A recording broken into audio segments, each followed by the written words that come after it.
The southern Florida city of Miami is known for its long sandy beaches and long summer days, but when the sun goes down just inland south of the city, Homestead Miami Speedway lights up and the stars come out for the start of the Area Lodgebox Series playoffs. The 13th round of the season and the first of the 5-race postseason starts tonight with 130 laps around this 1.5-mile oval. Hi everybody, Kyle Heyer joined by Hunter Sleppy for the 13th round of the season and the first of the postseason here from Homestead Miami. Hunter, welcome aboard. 130 laps into the sunset here at Homestead. Yep, and it's going to be a great race tonight like it has been Monday night with the Elite Entertainment Cup Series and Tuesday night with the CNC Logging Truck Series. Got a couple of drivers who's been in the previous races from Monday, Tuesday, some for both. It's going to be a great night here, Kyle. It certainly is. We've seen some great racing all week. First with the Elite Entertainment Cup Series, then, of course, with the CNC Logging Truck Series just a couple of nights ago. But this, with the Class B cars, the Lodgebox Series, really excited. This is a car combo that I really enjoy at this racetrack. Lots of power and very little downforce. And so the traditional kind of previous-gen NASCAR-style chassis and bodies leads to some very good racing. We've seen it in the past, but staying out of trouble will be important tonight for those in the playoffs. There are 12 of them, Hunter, and they're all going to have to try to get decent results. We saw the Truck Series race a couple of days ago. There were some that didn't get great results and put themselves in a hole heading into the Charlotte Roval next week. Yeah, it's really tough to put yourself in a hole because basically how the playoffs go, it's a 5-race playoff format. So there's 3 rounds and it's two races per round. And if you put yourself in a hole in the first race, you're basically in a must-win situation for the next race if you want to move on. Yeah, you try to prevent getting yourself into a must-win situation. That would not be a lot of fun. Homestead, Miami, Florida has a population about 60,000 people. This racetrack constructed back in 1995. Of course, it didn't always look just like this. It looked a lot like Indianapolis in terms of its overall track shape until 2003 when it was reconfigured to the racetrack that we know and love today. Again, I'm Kyle Heyer, joined by Hunter Sleppy, and practice is underway right now, Hunter, but drivers getting their last couple laps in before qualifying and the all-important 2 or 3 laps that you get to lay down your times for the race. Your playoff competitors lit up in green on the timing and scoring screen. There are 12 of them, and there they are. Elwood currently atop the standings here at practice. Yep, that's a sight that everyone who's been paying attention to the series this season is familiar with. Not only just Alan Elwood, but the rest of the cars as well. All 4 of them are locked inside the postseason, and they've kind of been the class of the field for the Lodgebox Series, and Allen especially. He's got the most wins heading into tonight's race, currently with 3 wins on the year, and all but Richard Thomas for Elwood Design Esports has a win. We see the playoff standings right now, so him and Shane Therian. Now, this is interesting. So Shane Therian won at Daytona, but he didn't win any other race. Alan Elwood missed a race at Rockingham because he was traveling to Charlotte to watch the Coke 600. By the way, best race of the year for NASCAR. So Shane Therian actually won the regular season championship, but because Alan Elwood had so many bonus points from his wins, they're basically like in a lock for the top spot. But those 2 are a part of Elwood Design Esports. Another one is Davey Hendricks, who got a win in a shocking fashion over at Kansas. And Richard Thomas over there in the 8th spot. He is the last of the 4 Elwood Design Esports drivers. Those 4 have been consistent all year long. It wouldn't surprise me, Kyle, if when we get to Las Vegas, it's those 4 fighting for the championship. Yeah, we'll have to keep our eyes on that. Again, of course, the 4 below the cut line already come in. And Colin Fambro, Travis Beckner, Rick Christensen, and Forrest Smith all have work to do tonight to make their way forward. Single-digit point values to make up, Hunter, so that's not an insurmountable challenge. The challenge is tonight, if they still remain below that cut line, they have a lot of work going into one of the hardest rounds of the season. In my opinion, the Charlotte Roval, the twists and turns of that racetrack are certainly not forgiving. Unless you're a road racing specialist, I don't think you'll be looking forward to next week. Yeah, I think probably the only one on this list who's looking forward to next week is Travis Beckner, not only for the Lodgebox side of things, but for the CNC Logging Truck Series side of things. He actually entered, I believe it was 11th in the point standings for Tuesday night and wound up getting a podium finish, so that helped him out quite nicely. And who knows, it could happen again here tonight. Look at the track temperature here in practice. Over 120 degrees Fahrenheit. That is hot. We'll see if that continues to be the case as we head into qualifying and the race. But first, let's take you back to last week and show you what happened. All right, the truck leaves The fans are up on their feet. We're getting ready to go racing here at Talladega. Last race of the week, the last race of the regular season for season number 2 for Area I Racing. Yep, 29 cars, 84 laps, and on the front row, Ryan Swan and Dominic DeLeo, they get up to the restart zone, and we're green from Talladega Superspeedway. All the Elwood guys and Joey Chapman are on the outside behind Matthew Rodriguez. Oh, and Rodriguez gets turned right into sign fine. Oh, and around the 38. Big one at Talladega. Therian was in that. DeLeo in that. So we get our first caution here at lap 74, and we'll get you guys a replay of that. You just don't have enough yet. Whoa. Oh, contact made. Scioli and Jordan. There they go. The big one has occurred once more at Talladega. The caution comes out just as we get to 2 laps to go. It will be a green-white checker. You know what that means. And only one time do we do that. Jordan Martin's going to come through and lead it. Will he lead the next one? White flag out. One final time around Talladega, presented by One to Go Studios. Last lap here. This is the boys have at it time, so anything goes. It's get to the checkered flag. First one claims the victory. And Swan trying to get a run on the outside. Scioli Here up comes there. Scioli. I knew that was happening. Oh, big wreck in the back. A huge wreck for Jose Ruiz. He goes flying to the infield. James Scioli into the lead. Martin's going to get turned by Adam Capps in front of the rest of the pack. Flipping around. Scioli got help from his buddy back there, Ryan Swan. And What's Garrett Ryan Swan Grant. going to do? He's going to go to the outside. They're continuing to wreck at turn 4. Ryan Swan on the outside. James Scioli on the bottom. Side by side down the triangle for the final time. Garrett Grant's going to get turned. And the Scioli and coming across the stripe. Ryan Swan's going to win at Talladega. Wow. A finish. Wild race at Talladega, but now heading into the postseason, Hunter. Every race matters, and ending your race in a ball of flames and fire like a couple did last week at Talladega is just simply not an option for the drivers lit up in green on the timing and scoring screen there. Alan Elwood right now leading the standings and leading the timing sheets. How confident are you that he can keep atop both those standings? Because he looks very, very quick tonight, but will that speed transition into race pace? I believe it will, because it seems to have been working that way throughout the course of the season. Alan Elwood's been a very consistent driver. Again, the head of Elwood Design Esports. He's missed a race, but in the 11 races that he's run, he's got 9 top 5s, 9 top 10s, 3 wins, and 4 poles on the season, so he could add a 5th pole in this race tonight. And looking very, very solid. Only a minute left until we get into qualifying here. James Scioli second. David Weishart runs in third. And thinking back to a couple nights ago in the Area Elite Entertainment Cup Series, he kind of had an up-and-down night. Started on pole in that race, dropped down the order, and climbed back up. Didn't quite make it back to where he started, which was a disappointment, but I think he's going to get a new lease on life tonight. And he's not a playoff competitor in this one, so this should make things a little bit easier for him. No, and how that started out, he originally was going to run a couple races, then just decided, you know what? I've only got time for a couple races. Then it turned into, I got some time now for Thursday. I'll run Thursday. So he missed a few, but he didn't want to go for points in this. This is just like he likes racing the cars. He likes Xfinity cars are more capable of his style of driving. Still good in Cup, but he really enjoys the Xfinity cars, and it showed because he won at Rockingham over Colin Fambro in the 54, who is now 5th quickest, but right in between those two, mentioned Shane Therian, won at Daytona, hasn't won since then, but has stayed very consistent. He won the regular season title with 7 top 5s, 10 top 10s, has a pole to his name.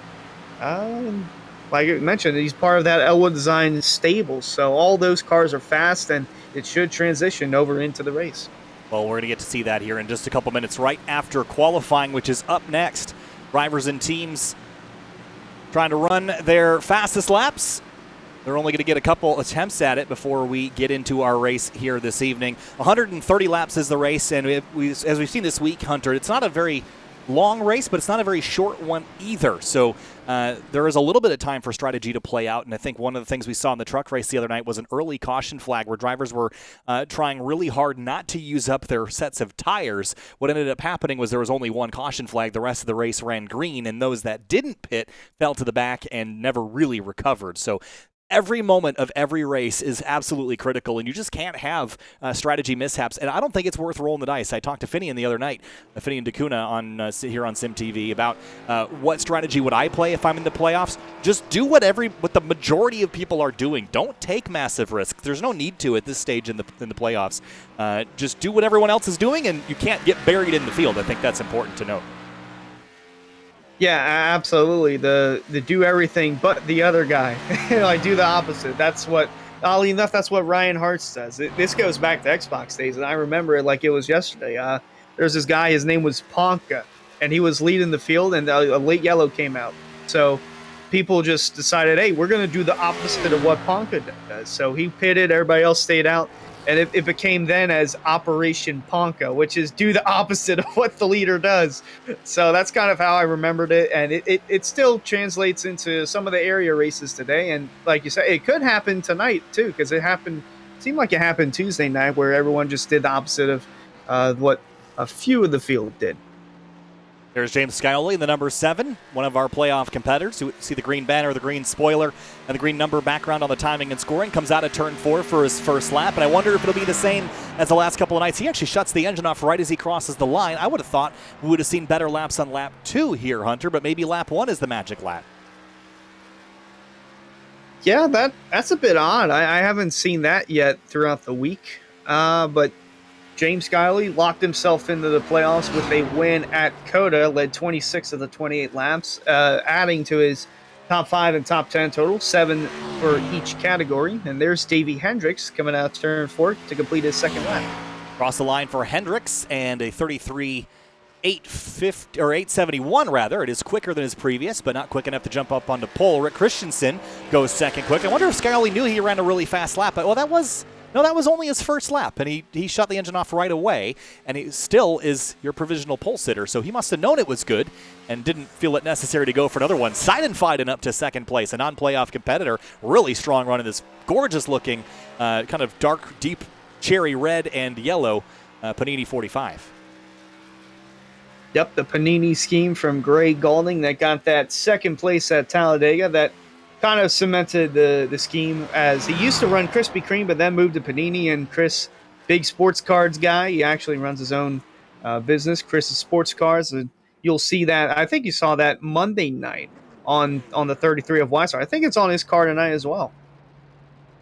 And it looks like Seidenfeiden is going to attempt to hit pit lane, and that's something we saw a lot of in the Truck Series races, people messing up the entry to pit lane. So we'll see how many people give that a try. I did see a few in practice coming on down to just make sure that they could get down to pit lane and test their brakes. Not something that you think about practicing, but when you're in the playoffs, it's crucial. Here's Alan Elwood jumping on the racetrack right now. Shane Therian is on track, and I think he's either coming to the green or finishing his first flying lap in the Flat Out Racing Network number 38, another good-looking car.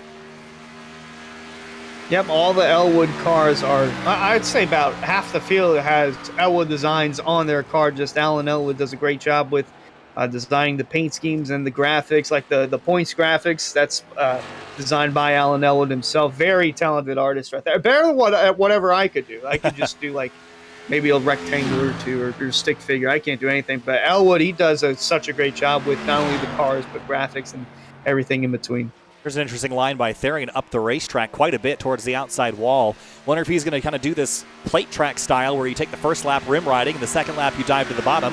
First lap out is a 34.504. That's a throwaway, but lap 2 is the crucial one here. Matthew Rodriguez up to second place, but no one has dethroned Scioli yet. Still alone in the 33.678 or better bracket. Rodriguez was within 0.02 of a second. There goes Elwood to the top of the board of the 49. He goes faster, and at 33.598 by 0.08 of a second.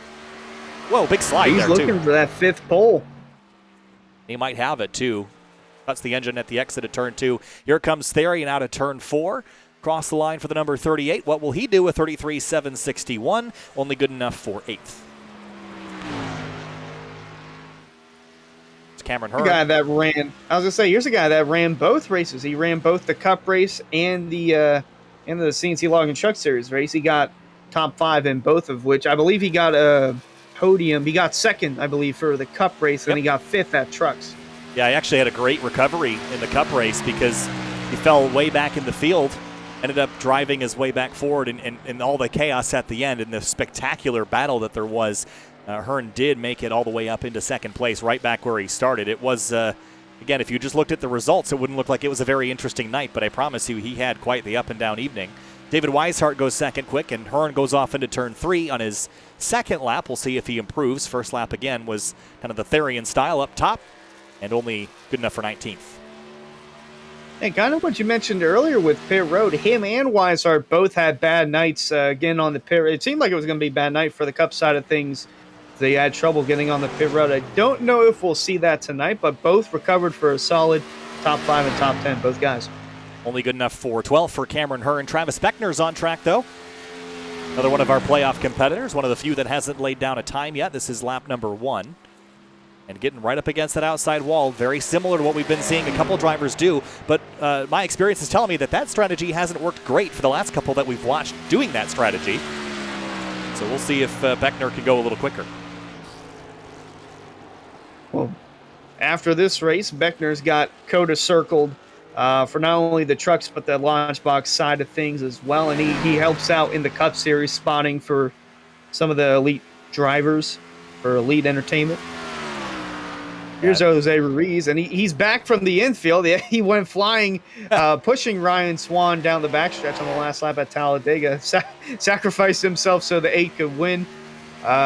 He's been really solid. He led a lap in his first ever area start. It hasn't really caused much trouble other than, flying into the infield at Talladega, but he's been a solid driver and has kind of improved each race that he's done. Got dude wiped right off the racetrack last week at Talladega, so hopefully things go a little bit cleaner this time around for Jose. That was more than a wipe. That was a fling. He got flung off the track. Dude flings. That's a different thing probably. Travis Beckner goes no quicker on his second lap. He stays 21st. A bunch of drivers have not yet laid down times. Dustin Carroll, Joshua Franks, Robert Kenny, Jacob Hudson, Edward Morris Sr., and Carter Koop all have not run laps, and I'm curious to see if they'll stay here and just choose to start at the tail of the field. Maybe for some of them, without being in playoff contention, it's just better to start back there and feel it out first. Some drivers just elect to not qualify at all, and David Weishart has his famous last to first challenge that he's done a couple of times in the Lodgebox series, but does not seem like he's doing that tonight. He's currently second quickest, but don't think any of the drivers that haven't qualified yet are going to outrun Alan Elwood's time. No Fords in the top 9. You have to look all the way back to find DeLeo in the 46 in a Ford Mustang. A lot of Toyotas up in this mix. Handful of Chevrolet sprinkled there as well. But again, it's quiet on the racetrack right now. Nobody is going back out there, which is, I think, a little bit surprising to me. But at least, throw your hat in the ring. And, hey, what if you magically get that second place start? One of the other things, though, is the weather. Have a look at that track temperature, 126 degrees Fahrenheit. I think you can cook steak on that right now, almost. So probably not conducive to incredibly quick lap times. Steak sounds pretty good right now, but yeah, the temperature is only getting hotter and hotter, and that sun is. I don't think there's any cloud cover that's really gonna shade the track anytime soon. About a minute left here in qualifying, and nobody else is going to bite, or at least they're not going to get time to make a lap. So your pole sitter is going to be Alan Elwood in the number 49. David Weishart will start alongside him in second. Another front row start this week for David Weishart. Just north, you see the city of Miami and the gorgeous beaches here, but of course we're not on the beach. We're a little inland here in southeastern Florida and getting set for a late afternoon race. Towards the sunset, maybe not into the darkness like we saw the last couple of days, but track conditions being hot and slick. This is something we haven't seen yet this week. The track temperature was in the 80s for the other two races. Definitely a unique circumstance with the weather for this race, Hunter, and conditions that these drivers have not had to deal with yet. Absolutely. All that sunshine means it's going to be hot and slick, and the track temp, it's only going up from here. You just saw it was at 126. It's only going to get hotter. We're going to see more cars start to slide up the racetrack and try to roll that Larson line.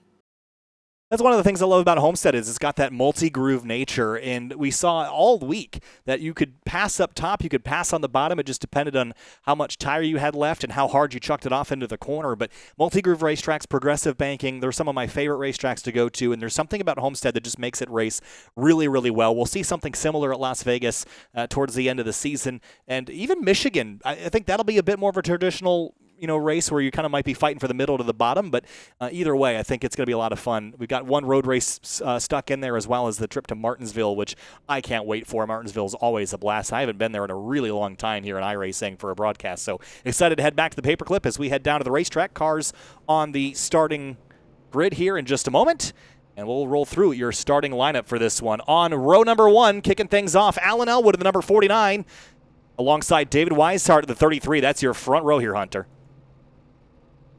In row number 2, playoff driver James Kiley going to roll off third, and rolling off fourth after an impressive run last week at Talladega, Matthew Rodriguez going to roll off fourth. Starting behind them in row number 3, A.J. Roderick, the number 56, and Chris Seidenfeiden had a strong run in qualifying, P6 to start at the number 45.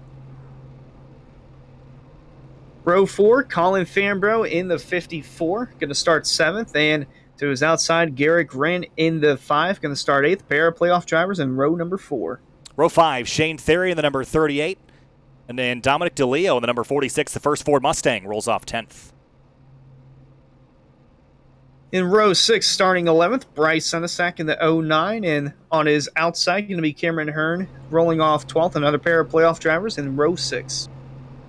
Row 7, starting 13th, Jordan Martin in the number 77, and Rick Christensen will roll off alongside him in 14th, the number 19 car. Then row 8, going to be Davey Hendricks in the 94, rolling off 15th, and Forrest Smith 16th in the number 84. Again, another row of playoff drivers. Starting 17th, Andrew Zanto in the number 6, and Richard Thomas rolls off 18th in the number 1. Row 10, going to be Greg Mitchell in the 2, rolling off 19th, and 20th is Jose Ruiz in the 23. Behind them, Travis Beckner starts 21st in the number 28 car. Robert Kenny starts 22nd in the 01. Yep, Beckner the deepest amongst the playoff drivers in the field. In row 12, going to be Dustin Carroll in the 4, 23rd, and 24th is Ed Morris Sr. in the 14. And the last couple of rows, Joshua Franks rolls off 25th in the number 9. Carter Coop starts 26th, the number 52. Then Jacob Hudson rounds out our 27-car field for our 130-lap race here at Homestead Miami Speedway. If this race goes green from start to finish, there's a possibility of that. This race would take about 1 hour and 12 minutes to complete, but possibility for cautions is also there as we hit turn 3 and gets prepped for the start here, Hunter. Yep, really excited to see how this race goes. Again, Monday and Tuesday night have been day transition to night. This one's going to be all day, all 130 laps. Field rolls out at turn number 4. The Lodgebox Series. The playoffs begin. 5 rounds start now. Postseason action from Homestead Miami. We're green and racing in Florida.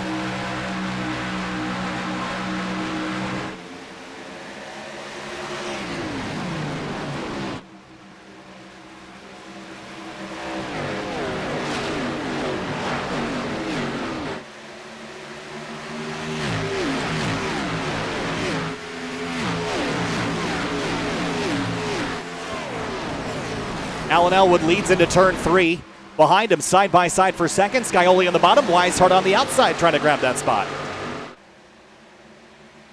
Weishart going to let the 7 go. That is his driver, part of Bell Weishart Esports. The 2 drivers, Jacob Bell, David Weishart, a group team from the Lodgebox side of things. Right behind Weishart, though, A.J. Roderick looking to take 4th away from the number 57 of Matthew Rodriguez.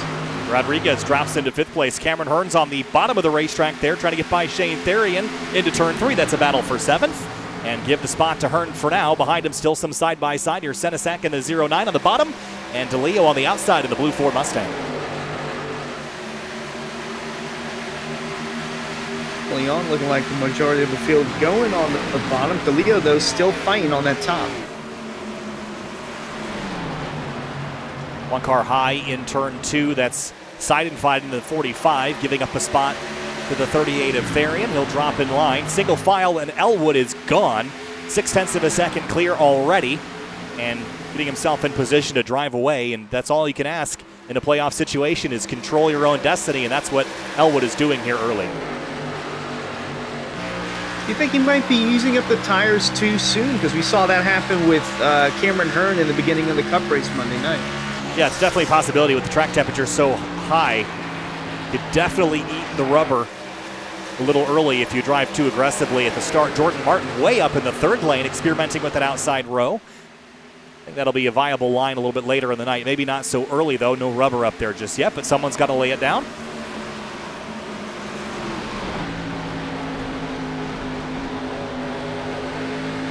Everyone kind of going to the middle groove here early, Hunter. We haven't seen a lot of people right on the white line or right up against the teal wall. Not yet. It's just the middle lane for the most part. Martin on the outside there. Going to try and roll that Larson line in, or Santo's going to do it right behind him. Yeah, Santo way up the racetrack in turn 2. 2x2. This is for 18th place. Good battles here deep in the field.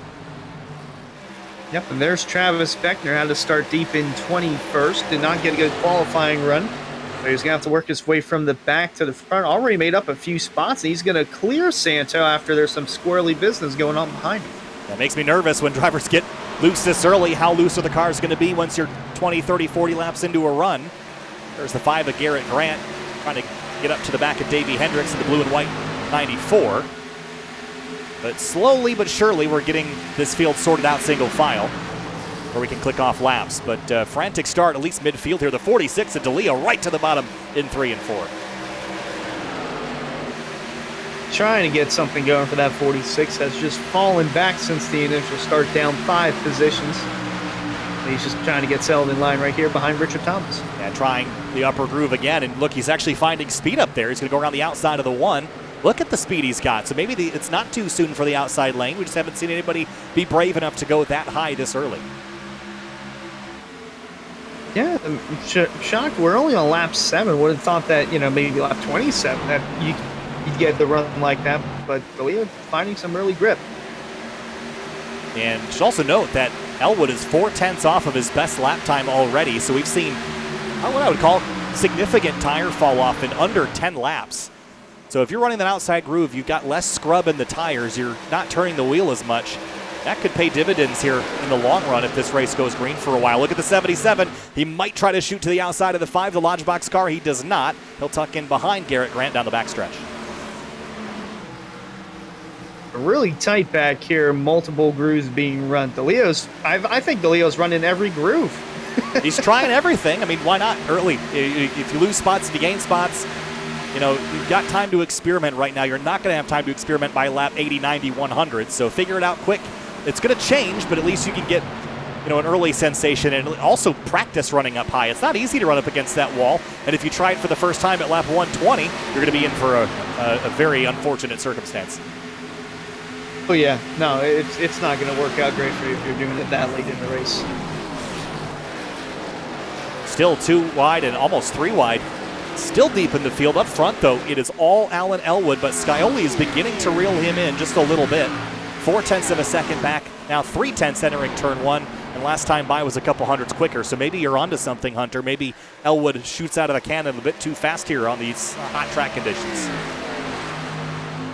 Yep, and the car in 4th place knows all about that. Once again, happened Monday night. And the driver in front of them, they both had a run-in Monday night. Hopefully they don't have a run-in Thursday night. Well, that's tonight. Unless it's for the finish, then all bets are off. 34 and 84 battling for position. Forrest Smith on the outside, Robert Kenny on the inside. Kenny is the 0-1 on timing and scoring. Forrest Smith entered 12th in the playoff standing, so he's going to have a really solid night in his number 84 if he wants to have a shot at that championship.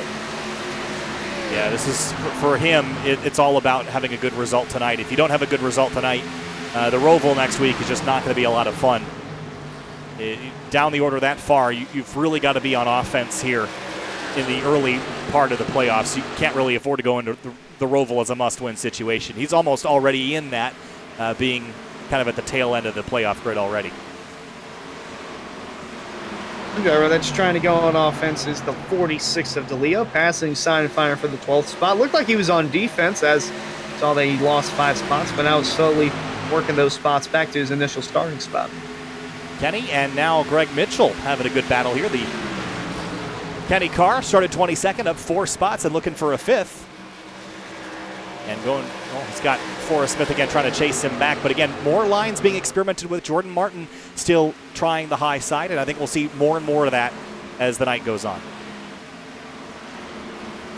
Yeah, but it's only going to grow after, I'd say about halfway, we're going to see like all but I think maybe a few cars running that top. It's just going to turn into a top dominant track.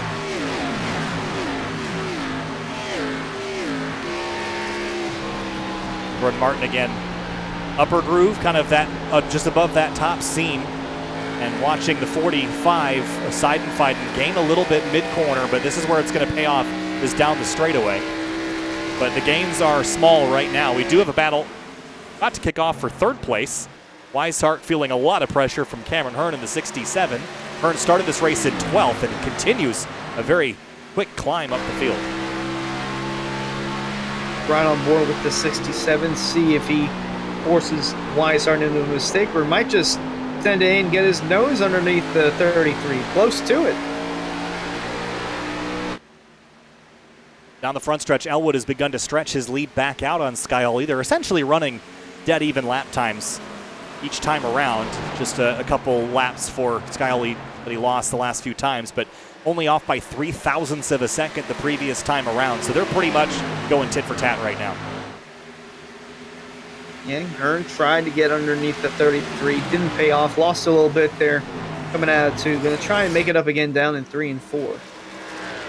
Yeah, up front, I'm noticing a lot of the drivers in the front are not really getting very experimental with the lines they're running. They're all kind of running the middle. And as you get further in the field, see a couple drivers trying that top side, a few drivers right on the white line. I like experimenting. As I said, up front, the drivers are not really straying because they don't have to. They're comfortable running what they're running, but I think you're learning a lot more right now if you're up against the fence like the 2 car or the 77. Yeah, like you said, it's going to pay off in the very end when, say one of the drivers that's just running the middle lane now, they're going to have to start running the top with like 10 to go. They're not going to know what to do because they haven't really run it the whole race, and guys like Jordan Martin and Greg Mitchell, they have, and they're just going to take advantage of that. And you can actually see here these marbles in this upper groove here.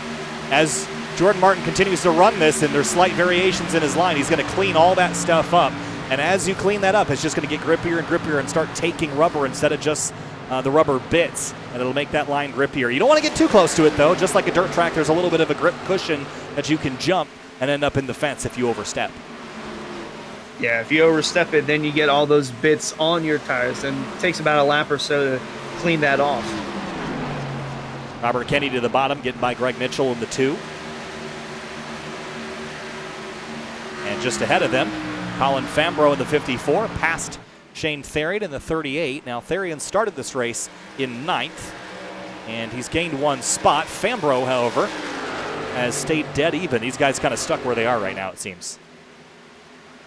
Yeah, Colin Fambro's really been inside the top 5 for a majority of these races, but for some reason towards the end, he seems to fade back a few spots to, like, say 7th or 8th, so still a solid finish, but in the playoffs, you want to get as much points as possible, and the only way you can do that is by finishing higher in the field.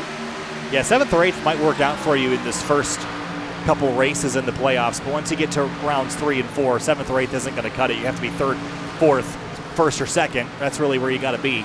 But Fambro right now starting not too terribly. If he can just move up a couple of spots, I'd say he's having a really good night, especially because more than 3/4 of the playoff competitors are behind him right now, and that's really all that matters. You're measuring yourself against not the entire field, but those that you're competing against in the playoffs. No, absolutely, and he's got the race-winning speed in the first half of the race. He can do that. Really, the one race where it seemed like he had it was Rockingham. Him and Weishart were door-to-door for essentially the whole race, and after halfway, Cameron Hearn got caught up in a wreck. But it was those 3 up front, and it seemed like Fambro had a chance at winning that race, but hit the wall in the backstretch with 5 to go. And that's what allowed Weishart to scoot on by. Alan Elwood has led all 19 laps so far and continues to lead by about 8/10 over James Scioli and David Weishart. Cameron Hearn runs 4th. A little bit of an internet issue for Elwood, actually, but he'll pop back into existence. Scioli, Weishart, Rodriguez, and Roderick changing spots. 57 drops to the bottom, the 56 on the outside. Yep, another solid run for the 57 of Matthew Rodriguez. Kind of showed up late into the season. I believe his first start was back at around Darlington. Or it might have been Charlotte. Either one of those two tracks. Either way, it's a tough track, and that's a slick-looking paint scheme. I was going to say, I haven't actually seen the Aflac-inspired livery in quite some time. One of my favorite liveries from the late 2010s era. But that's a sick paint scheme, and good for him because he's running up front with it, so it must be paying off. Those that are superstitious definitely might think that. Here's Bryce Senesac in the 09, battling Dominic DeLeo in the 46. And he has been all over the 10th through 20th area, trying all sorts of different lines in this number 46 Ford Mustang.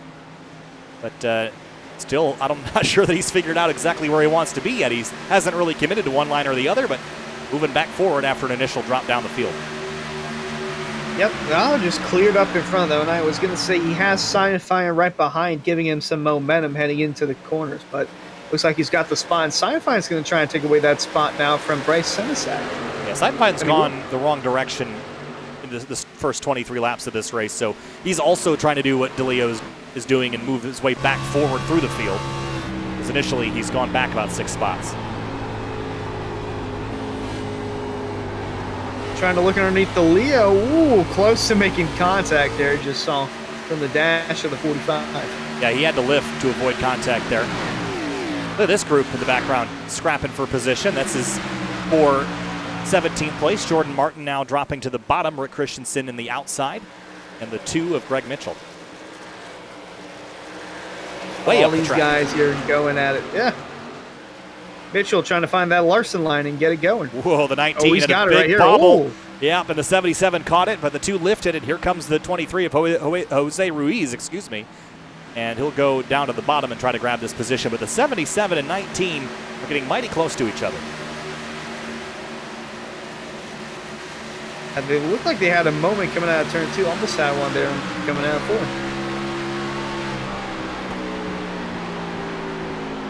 A lot of off-throttle time again. We've dropped about 1.5 seconds off of our best lap pace in 25 laps. The amount of tire fall off is significant, and drivers will already be screaming for tires. And having a look at the weather, I don't think it's going to get any better anytime soon. Still 125-degree track temperatures. That's just going to be shredding that Goodyear rubber. Yeah, and these guys. Oh, wow. That was Jordan Martin. That was close there for the 77. I was going to say, these guys only have 3 tire sets, and if you do what Jordan Martin just did, you're not going to have much tires left at the finish. Woo. That was sideways enough. I don't think he wants to get any further sideways than that. Here's Rick Christensen and Robert Kenny trading positions now. This is for 16th place.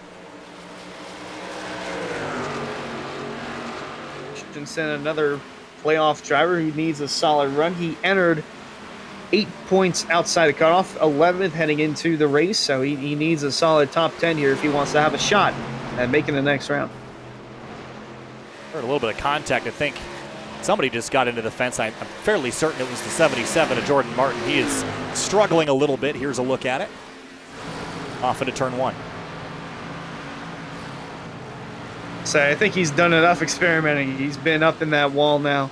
A little too much to his liking, and probably just going to take it easy here until he pits. Yeah, it's not going well. I thought the outside experiment would pay off for him, but it hasn't. He has dropped all the way down to 20th place now, and is definitely needs to stop the bleeding before he loses a lap or loses any more of the right side of the car. Elwood leads the way by 0.6 of a second. Scioli and Elwood just gently trading back lap times. No strong advantage to either one at this stage. But 28 laps into a 130-lap race, and no caution so far, clean and green all the way. Matthew Rodriguez moves up to the 4th spot, putting Hearn down in 5th. Look out for that 57 car in the Goose, number 57. Yeah, making moves here early, getting himself in position. Again, not a playoff competitor, just like Weishart. So they've got nothing to lose at this stage of the season, just in here to go try to get race wins. And that means that you're on a very different strategy than guys like Elwood and Scioli and Hearn and Fambro. So if the caution comes out, you might roll the dice and try something different. Maybe don't take those tires. Maybe take the tires if everyone is going to take the tires. But if you don't, you save that extra set. The late race restart puts you in a good spot. That's what some of the Truck Series playoff drivers tried, and that was the riskier of the two strategies that didn't work out for them. But Rodriguez or Weishart could easily do that and come out on top if we have a late race caution. Rodriguez had a strong car last week at Talladega, just going for wins. Even if he won, he wasn't going to make the playoffs, so he was just going at it for the win, and unfortunately got caught up in a wreck right up front. But that 57 car continuing to have solid speed. Out of turn 4 now and coming across the line to kick off or finish lap 30. And this you have to start thinking about green flag pit stops at this stage, Hunter. You're starting to do the math. How long can I go?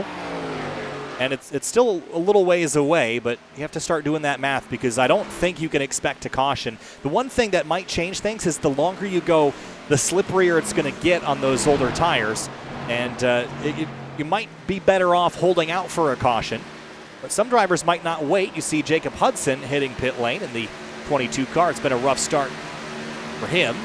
Started 27th and is on pit lane here early. And it looks like he's going to be the first one. This could open the door for the field coming. He didn't even stop in his pit box. There you go. Now he stopped in. It could open up the door for the lead lap cars like maybe AJ Roderick or Chris Heinfine to come on the pit road.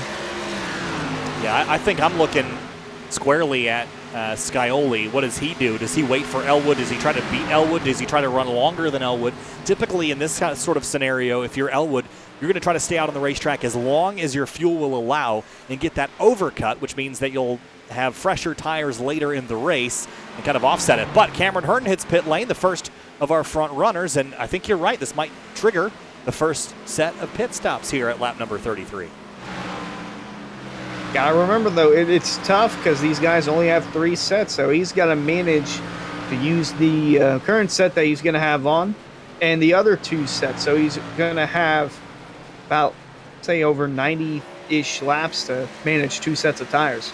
Yeah, I think if you're doing the math, right, if you're splitting this race into relatively equal chunks, you're going to split it into 4 33-ish lap chunks, right? And that will give you 3 pit stops, each with a set of tires at lap 33, 66, and 99. But I'm not sure I would fully commit to that idea because what if you get a caution at lap 115? What do you do then? Ooh, yeah, that's tough because the way I was thinking, if I were any of these drivers, I would try and do it like every 40 laps. That's what I would do. That way, if the caution comes down lap 115 and, okay, I was going to pit on lap 120, I can just pit now. Yeah, but only pitting with 10 laps to go. That, if the race goes green to the end, you're only utilizing that fresh set for 10 laps, right? I mean, I think convention would tell you that you want to spread out tire wear as equally as possible across all 4 of your runs so you maximize the time that you've got good tire underneath you. You're going to leave performance on the table if you only run a 10-lap run. But, again, it leaves you vulnerable. So there's a lot of it might not look at first glance, but there's so much calculation happening with the drivers and teams. And some of them will have discussed this heading into the night. They already have a plan. Andrew Santo might in the number 6. He hits pit lane. But others might just be kind of winging this and pitting when they run out of fuel, which is going to put them on a slightly different strategy. Yeah, I was going to say, pitting every 40 laps, that is the downside, only having 10 laps on that last set of tires. But if a late race caution comes out, it might put you in a good situation. But I would say anywhere from now until about lap 40, I'd say it's a sweet spot for these guys coming in the pit road. And look at the difference. And here's what the difference is. Look at the last lap. He just ran a 33.923. The car that he's about to run down, Scioli, just ran a 36-second lap. So that's the difference. Seconds. 2 seconds. Wow. Not tenths, seconds. But the trade-off is that the 67 is going to run out of tire way sooner than the rest of the field here. And he split this race into those equal chunks we talked about, so his strategy is pretty predictable. He knows what he's going to do. I'm still curious what Scioli, Elwood, and others will do. If they're doing that pit on lap 40, lap 80, 120 like you were suggesting, that could turn out interesting. We might have two kind of leading strategies here. Here's Rodriguez and Weishart battling for third at lap 38.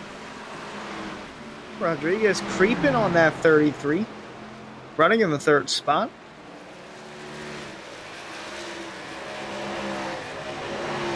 Chevrolet versus Toyota, Camaro versus Supra, and in the top 10 right now, all Chevrolets and Toyotas with the 67 of Hearn jumping down pit lane. It's always interesting to see the manufacturer split in the different Oval Series leagues that we've done here at SimTV Hunter. And typically it's been a shocking lack of Toyotas or a shocking lack of Fords. And here it's none. All three series have strong numbers of all three manufacturers, which is really cool to see. We have a pretty diverse manufacturer field, whether it's Chevys, Toyotas, or Fords. But not too many Fords up front, though. A lot of the Toyotas and Chevys are up front. Garrett Grant and A.J. Roderick trading spots for ninth. And again, we've only seen 2 or 3 drivers come to pit lane, so we're at lap 40 now, and the strategy is looking very different. Here comes Dominic DeLeo to pit lane. Oh. Got it slowed down just in time. A little bit of damage to the right side of that car as well. He must have been into the fence. Yeah, he might have rubbed up on that Larson line a little too much. That is actually pretty significant damage, I would say. That's not going to be good if he doesn't fix that. That could knock the toe out of the car, increase the tire wear, make things even worse. Ooh, little wiggle there from the 33 you saw, and Rodriguez is going to eat that up, but he's going to stay tucked in for now, try to see if he can make a move coming down the backstretch.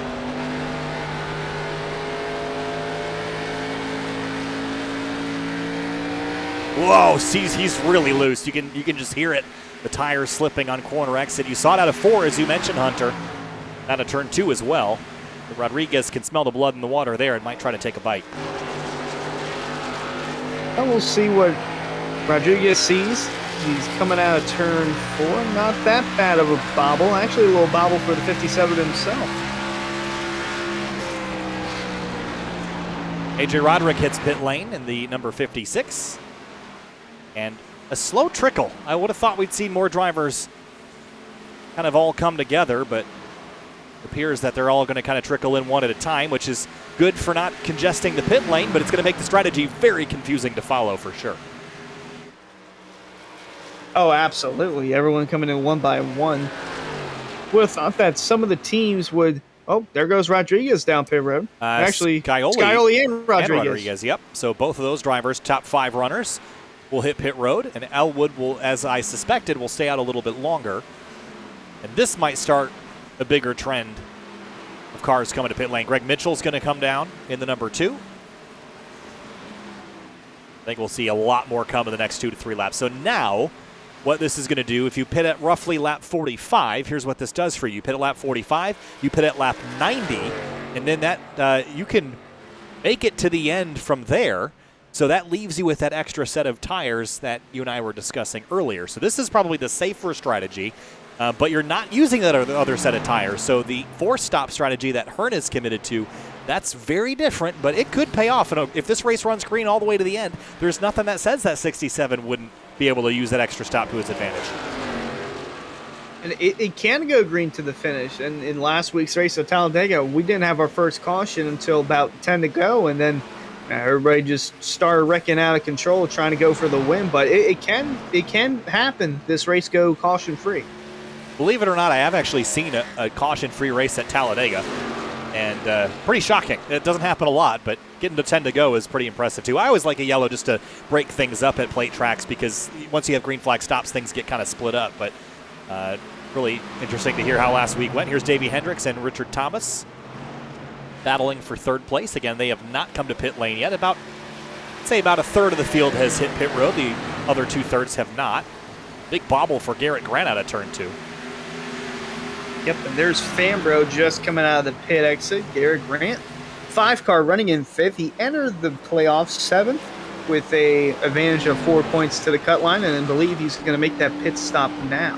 The big gain on the 1 car in front of him. I always like following somebody into the pit road because you just have a target to shoot for when you're slowing down. Almost hitting the bumper of the 1. Take what you can get. David Weishart still left. The leader has come down. Alan Elwood is on pit lane. That will leave David Weishart out on the racetrack, and he has picked up a lap lead. That'll mean the next time by, he'll probably be the one to hit pit road, but he skips it this time through.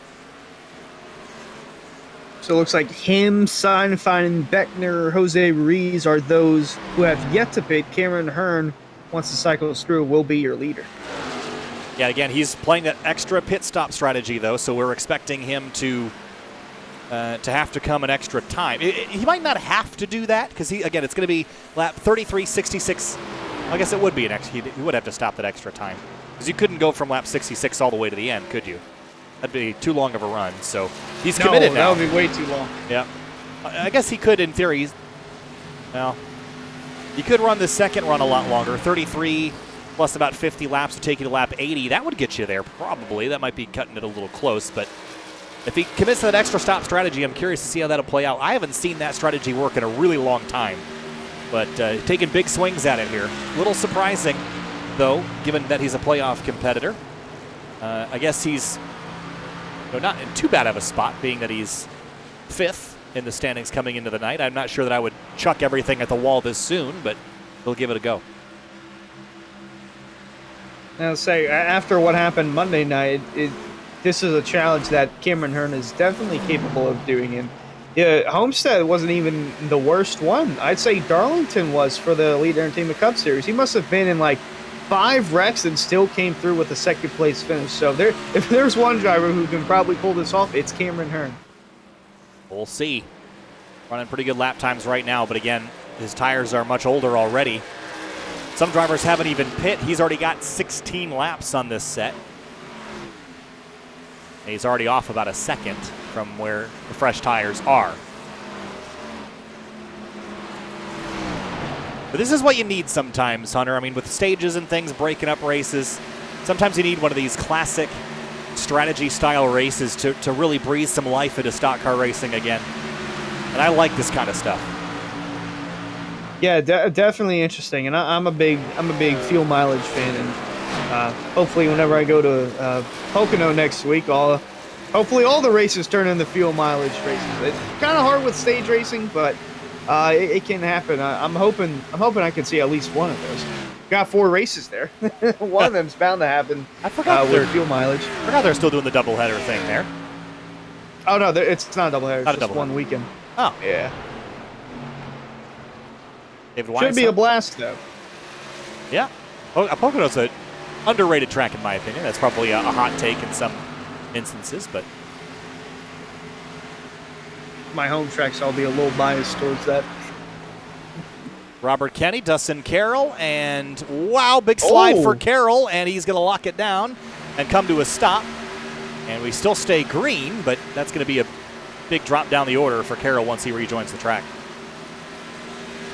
Let's say there's our first incident with cars trying to get on the pit road. Haven't seen any up until this point, and it's just slowing it down and just loses control. Fortunately, he doesn't hit the wall. Did a good job. He just kind of committed, locked down the brakes, and didn't hit anything. That's all you can really do. You try to save it and overcorrect, end up in the pit barrier, you're going to have a worse day. So all things considered, that was not bad. Only a couple of drivers have yet to pit. David Weishart, your leader, is one of them. Seiden, Feiden, and Shane Therian are the others. It looked like Weishart was going to come down that time, and you could just tell the difference on the tires. Just absurd. And here's a good look. Cameron Hearn, this is actually battle for position, so he's going to swipe across the 45 to Seinfeld and take second away. Therian hits pit lane. Hearn, again, as you mentioned, is going to cycle to the lead, but will have an extra pit stop to make. Working lap 53. And this is good numbers for Cameron to look at, right? Because if he doesn't know his exact fuel mileage, he can look at guys like Weishart and Seidenfeiden and know exactly how far you can go. And that means that if Hearn pitted at lap 33 and you can go 55 laps, that means that he could pit probably as late as almost lap 90 on this run. So he could also only pit one more time if he were to make this middle run super long. But that's a risk in itself. But maybe Weishart's willing to take that risk. I mean, he's gone 54, about to be 55 laps now without pitting. It's really going to be interesting. I haven't seen this yet in a while from Weishart. Down to the bottom of the racetrack go a couple drivers moving back by him. There's the number 6 of Andrew Santo. In terms of drivers that are had issues tonight, we haven't actually had any crashes yet. Everybody's still on the racetrack rolling. Last driver, Joshua Franks, 2 laps down in 27th. Everyone that started the race is still rolling and running. Yeah, just a few guys scraping the wall. Jordan Martin, Dom DeLeo, and then Dustin Carroll having that slide getting on the pit road. But other than that, really hasn't been too chaotic. Had some good battles, but they've kept it clean for the most part. So, David Weishart now is on lap 56 of this run. And we'll have a look at this lap time. 37.27 is 3.2 seconds slower than his fastest lap of the race. So that's what Cameron Hearn has looked forward to if he's going to try to make this second run as long as the 33. Wow. That is absurd. Speaking of, here comes the 67, and this is for the lead. Right on cue. And he's just going to give it up. And actually, Weishart, he might be, he's got the clutch in. He's saving fuel. No, you don't think he's going to try and split it in half. There's no way he can do that. What do you have to get to? Lap 65. 65. Only 8 more laps. Boy, would that be something. I don't know about that. No. I think he might be bringing it in this time. If he's pulling in the clutch, he might be low on fuel. He's going really slow now. But maybe. I mean, again, he's not a playoff competitor. He doesn't really need to have a good result tonight, so why not throw something at the wall? I'm more surprised that the 67 has taken such a big stab. Again, if I'm in the playoffs at this stage, I kind of want to do what the other playoff competitors are doing. I don't want to silo myself into something unique on the off chance that it doesn't work. Travis Beckner has come down pit road. I'm not sure if he's made a pit stop yet, or he might be coming out for a second stop. This is, I think this is his first stop. Indeed it is. So Beckner, the first time, will hit pit lane. The other 2 drivers, other than Weishart, are Seidenfeiden and Carter Koop. They have also not come to pit lane just yet. And here goes Weishart again. He only has to go 6 more laps. 5 more, 7 more. That's a long time. He's trying, but right behind him, you see that's one of his drivers, James Skiley, was going to say he's still in front of Alan Elwood, but Elwood has closed up that gap now to, I believe, within a second of that number 7. I was going to say, almost seemed like it's track position with the... Oh. Carter Koop, some problems on pit lane. Crew guys are over talking about it, saying, whoa, what was he doing? Oh, that was... Oh. I think he was about to miss his box, and the last second saw it and tried to correct it, but he will release off pit lane. And here comes, no, he didn't. I thought he was coming to pit lane because he's going so slow and dropping spots, but he remains on the racetrack. He's 5 away from halfway. Still got the clutch, and you can just hear it go whoosh by the camera. This is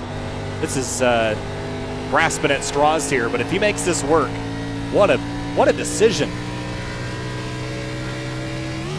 Yeah, this will be something if he can pull this off. I'm not sure how it's going to pay off in the later half of the race, but for the first half, it's definitely going to be impressive to go 65 laps on field. We go at least 60. We know that if anyone's going to try and stretch it, you can stretch it to at least 60. Well, what's Seidenfeiden doing? He's also not pitted yet. Is he doing the same thing? Yes. Clutch in. Very interesting. I didn't think I'd see this. I don't think they thought they'd do this either because they waited really long in the run to save this much fuel. You would have thought that if you were going to commit to this strategy that you would have started to save right at the drop of the green flag and not had to resort to such extreme measures here. But maybe their fuel burn was more than they would have thought. But they're only 3 laps away from making it work, Hunter, so they're almost there. They're very close. This has caught me off guard. I was not expecting this. I would have thought maybe 50-ish would be the limit, but they're going at least 10 laps above that. And No. I believe... Oh, Yeah, yep, Weishart's now he's gotta going to come down in. Yeah, so I wonder if Seidenfeiden's going to... No, Seidenfeiden stayed out, so he's going to get another lap. And if Seidenfeiden can make it back around, he's within 1 lap of splitting the race equally, which means that if he saves a little bit more, a little bit longer on the second run, he will be able to make it. And I think that might be what Weishart is going to count on as well. Weishart slowly crept down to his pit box. And I think Seidenfeiden, he actually might be out of fuel. Still running. Oh, it's stuttering now. He's going to bring it down. It is stuttering. So 64 laps for Seidenfeiden. Well, actually, 63 laps. Started lap 64. So I guess we'll have to check back in on that in about 30 or 40 laps to see how they're doing because we're not going to know for a while. But Cameron Hearn leads the way. And here comes James Scioli. Not for long. Yeah, the 7, the 49, they're right there. Oh, Hearn's going to be 3 wide between lap cars. Wow. Beckner actually went by in the similar CNC logging truck paint scheme. And they're not teammates, are they? That was a little racy there for... No, they are. Same Ford Mustang CNC login car, but either way, here comes Scioli in the number 7. And Alan Elwood is alongside him, so a battle for second, and they're approaching the leader as we are about to hit the halfway point here in the Lodgebox series. Very, very close to the halfway point, and very close battle for the lead here. These 3 cars, both going at it. Hearn has the least fresh tires amongst these top 3. Elwood's got the freshest, and we'll see it from the back of the 67. Well, halfway has been reached. Hearn leads at halfway. Scioli and Elwood fighting behind. Hearn has led 9 laps, but his tires are much older. His tires are 33 laps old. It's almost an entire run. So if he was doing the 3-stop strategy, he would have already come. I think he's going to try to run this until lap 80 or 90 or so. But here come the 2 drivers behind him. Is this going to work? Are they going to split him 3 wide, or is Scioli going to use him as a pick? He does. Well, Elwood sees that. He's going to try and duck it down. Whoa! Oh, close! Really tight between the 2 leaders. The 67 on the outside, the 7 on the bottom. Here comes Elwood. For a moment, they're 3 wide on the back straightaway. The 7 cheats back over in front. And Elwood now to the bottom of the racetrack for the lead. Yeah, the wash up a bit. Cameron Hearn might try and take back that second spot. Nah, he's just going to let him. He's going to let him out. Oh, we got loose there. Yeah, he doesn't have the tires for this. I mean, he actually did a really good job, all things considered, but this is not his race to fight right now. He's on a different strategy fundamentally. But he's just, wow, that's a little hot. I'm not sure that that's going to be very nice to the tires. So if he wants to do the 3-stop strategy, he should pit now.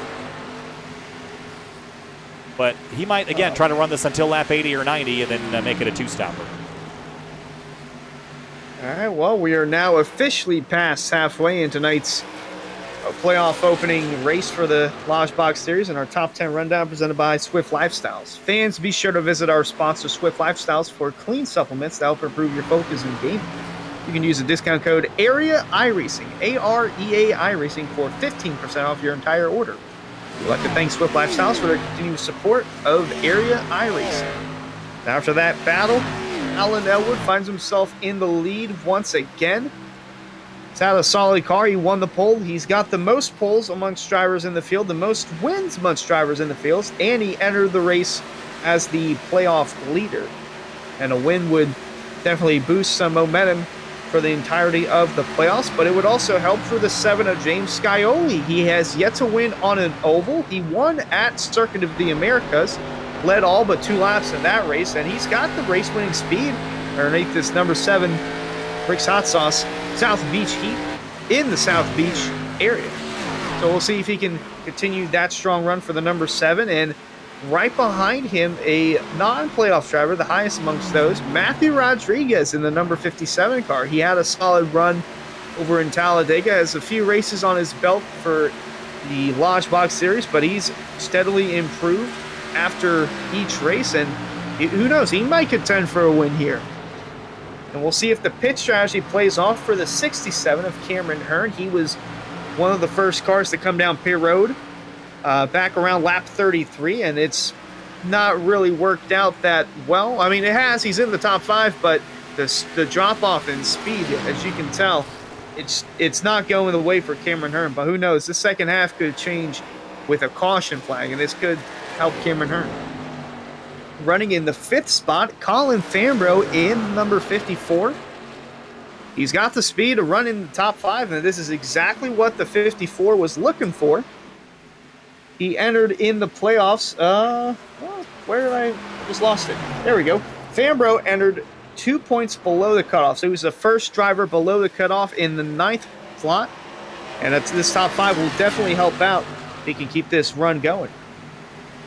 Over in the 6th position, Richard Thomas, another playoff driver, was actually the lowest of the Elwood Design drivers in the playoff, but he is P6 on the racetrack, and this definitely helps him as he entered only 2 points to the good. And this one car is the only one for Elwood Design who has yet to win a race this season. And with the way this race is going with strategy, wouldn't surprise me if Richard Thomas ends up finding his way to victory lane through a different pit strategy in the second half.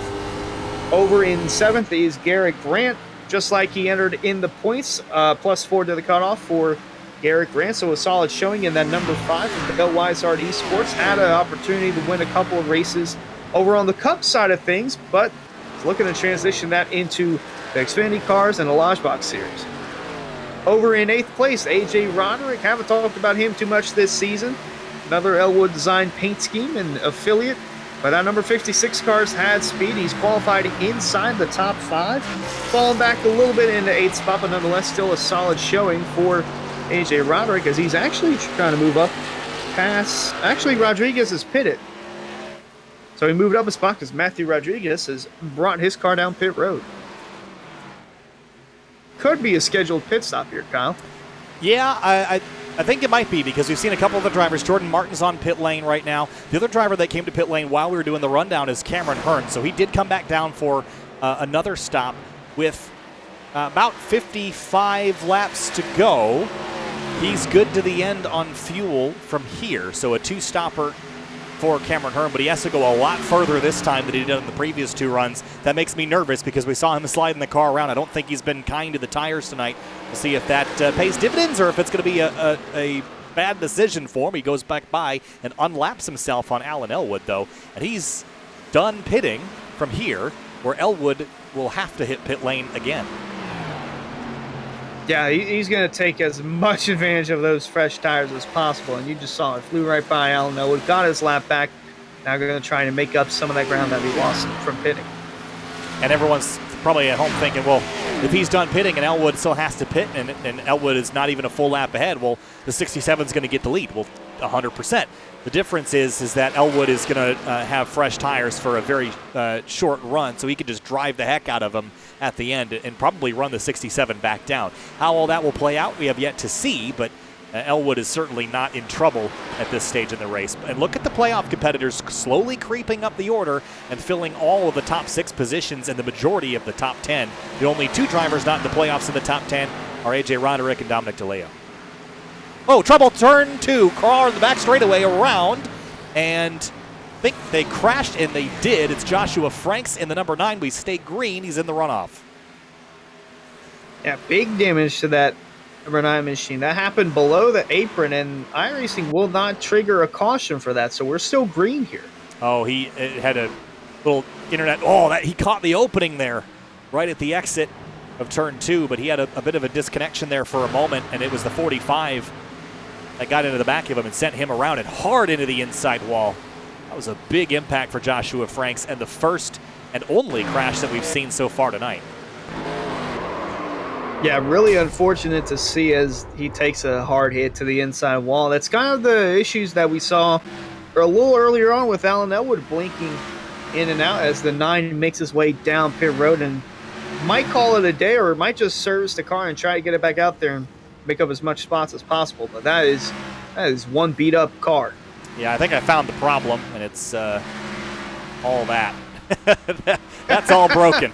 And it's not, I don't think that car is going to run very much or very well to the end of the race. So unfortunate for Joshua Franks, but the only car that we've seen have trouble today, at least in terms of contact. Now, all this strategy, we've talked about this long green flag run and Elwood strategy versus the 33 strategy versus the 67 strategy. What happens if we get a caution? That would totally mix everything up right now, Hunter. It'd put everyone on the same strategy, and the track position would be a mess. I put my brain in mush. That's what it would do. It would go into mashed potatoes and trying to figure out who's on what and who's where. It would just be pure chaos if a caution were to come out. We almost saw that happen. Yeah, the 46 of Dominic DeLeo hits pit lane. The majority of the top 10, however, have between 30 and 36 laps on their tires. So at least everybody in the top 10 roughly is on the same strategy. Alan Elwood leads by 1.4 over James Scioli. Elwood has been the dominant car of the day and has led 58 laps this race and is pretty close to, I think he actually has, not quite clinched that. A couple of drivers could if they led from here to the end. Oh, and an update on Josh Franks. He just put in the Twitch chat. He's got 14 minutes of damage. He's going to try and go back out and make some laps. That's all he's trying to do, and proceed to donate 100 bits in the chat. Thank you, Mr. Franks. Well, there's 100 bits in the tough chat. It out and 100 bits in the chat and 1,000 bits on the back straightaway, Hunter. That's a bummer, but it is what it is. Here's Shane Therian and Rick Christensen. This is for 10th.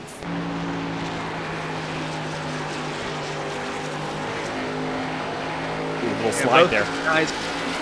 Both these guys needing solid runs. Christensen more than Shane Therian. Therian has that 29-point cushion that he can rely on. I don't want to rely on that too much as Christensen loses a spot to Therian. And right in front of them, Travis Beckner mentioned that he entered below the cutoff, having another solid showing inside the top 10. Yeah, Beckner and Cameron Hearn, who just went by Therian and Christensen in the same corner. He went by so quick, missed him. But there he is, about to get by the 28 car. Now, Cameron is still 21 seconds behind Elwood. Now, the trip down pit lane for 4 tires and fuel takes you 38 seconds from pit in to pit out, plus a little bit of time on the in and out lap. Elwood is only ahead by 21 seconds, which means that Elwood, once he pits, is going to have to make up an additional 20 seconds on the racetrack. Now, if you've been doing the math, the cars are about 2 seconds slower after they've got 15 or 20 laps on their tires. So that means that Elwood will need only 10 laps to make up that difference if the gap is as it is right now. But it's going to change a little bit more in Hearn's favor. But I think if there's more than 15 or 20 laps remaining, I think Elwood's still in the catbird seat for this. I think Hearn's going to run out of tire pretty quickly. Yep. So we're riding on Cameron Hearn in the 8th spot. Our elite camera coverage presented by Elite Entertainment. We'd like to thank Elite Entertainment for their support of the Elite Entertainment Cup Series and from all of us here at Area. Be sure to check out Elite Entertainment on Facebook and book them to DJ your next event. Elite has 3 of their drivers in the Xfinity Series going for the championship, one of them being Cameron Hearn, you just saw there, riding in the 8th spot. Another one of those being Travis Beckner, running in the 10th spot. And then also in 12th position is Rick Christensen in the 19th. So 3 elite guys running inside the top 12, all going for that coveted championship. Oh, big slide for the 19 out of turn 2. He caught it, but mid-track. Weishart got a good view of it out the windshield. Oh, yeah. that 19 was super loose. And, oh, here comes the 5 of Garrett Grant on the pit road. Yeah, this will likely be his final stop of the day. Pit stop number 2 for the 5.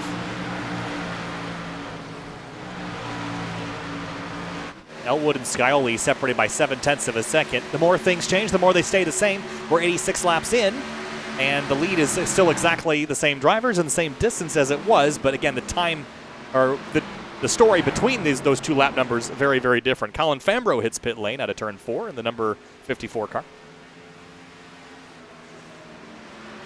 Fambro pitting from the 5th spot. Roderick from the 8th spot. Both in for what we presume to be their final stops. And for everybody, including the 67, there's still a set of tires on the table should we get a late race caution. And everyone's kind of playing the same strategy, sort of. Like they're all making the same number of pit stops, but just doing it in wildly different places. I thought the singles, well, I guess there is the two or three drivers that are only doing the one stopper, one of them being David Weishart. See how that pans out for him. See if he can do that again. Yeah, but I think this is already not really worked for him, right? Because if this race goes green to the end, he's behind Cameron Hearn, who's also good on fuel. So he's not going to win the race no matter what happens. I'm not really sure that strategy is going to pan out, but it was worth a try. Yeah, him and Sci-Fi, both with the same strategy. Sci-Fi went out a little longer, but nonetheless didn't seem like the right strategy from the get-go as James Scioli is down the road. I was going to say, Scioli really hasn't lost that much ground on Elwood. He stayed within a second of the 49, even though he pitted quite a few laps before the 49. Yeah, he's keeping him within striking distance, certainly.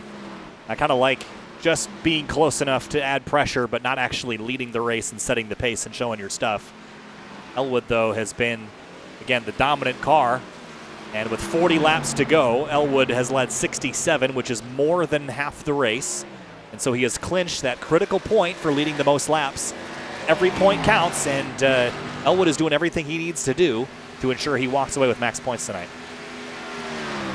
Yep, that's a thing with Elwood, not only just the driver, but the team itself. You look at the top three, it's all Elwood Design Esports drivers, and the last of which being Shane Therian in 7th as Elwood slows it down to get on the pit road. But really, from the owner's side of things, the top two drivers for the team, like the top two finishing team, and right on cue. The rest of the guys coming down pit road.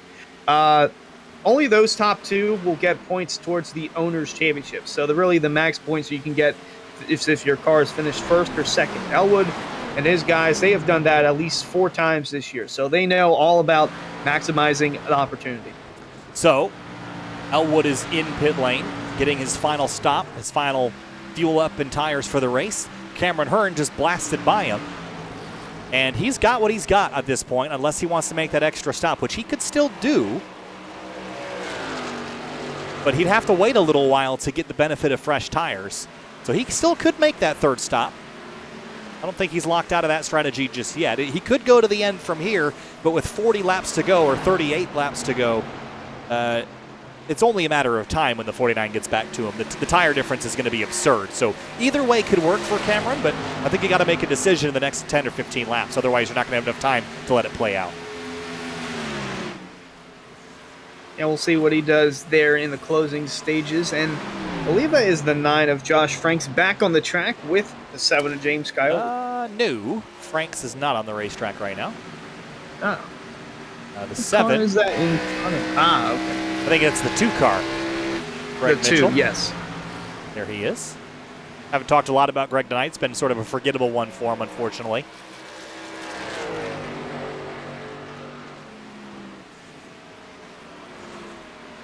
But getting down to the nitty-gritty here with just over 30 laps to go. This race goes green to the end. It's gone green so far. That would mean that we've got only 20 minutes of racing remaining. So drivers are kind of getting into their final run to the end form here. Basically like the caution clock. 20 minutes, we'll get a caution. That could be the checker flag. Could be. I'm just really impressed that we've gone so far on a track that is so hot. Look at the track temperature. That's not even the hottest it's been. It was up into the 130s earlier. The clouds have come over the racetrack and cooled it down a little bit, at least on the turn 2 and 3 side. But hot racetrack, and we've only had one accident all day. That is impressive.